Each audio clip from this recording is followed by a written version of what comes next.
with those words, je suis Thierry. Money won't Or matter in just- 2036.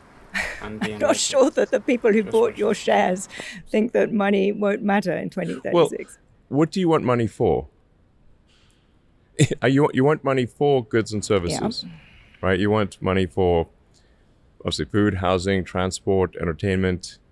Well, if that is so abundant that there's more, that the robots and AI are providing more goods and services than any human could possibly consume, what do you need money for in that case? Let's agree that that could be where we end up. I'm concerned about the road, and we live in democracies, and people are very worried about this.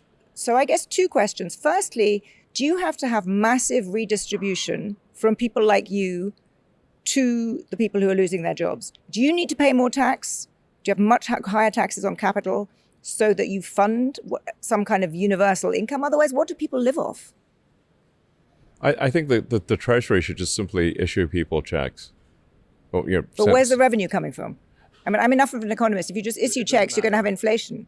This is like a lot of what we're trying to think about is these things were relevant in the past. They will not be relevant in the future. So like inflation is simply the ratio of money to goods and services. So if the goods and services output increases dramatically, if it increases, 1,000%, you can literally print, or these days change the database. It's not print money. You create money in the database, provided the creation of that money is less than the rate at which goods and services increase. You actually have deflation. So I'll make a prediction, which is that deflation will be the issue, not inflation.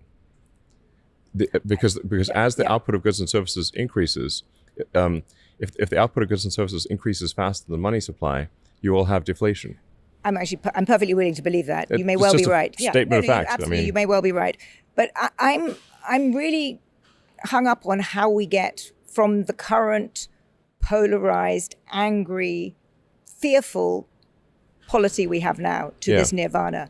And I think you can paint a picture where people are so scared by this, they essentially try to stop it. Maybe they can't, but you get nationalized. There's a kind of, far left government. There's exorbitant tax increases. The kind of economy crumbles because people are so worried about a future, which does sound quite scary as you describe it. So how do you handle the politics now? It's exhilarating and terrifying.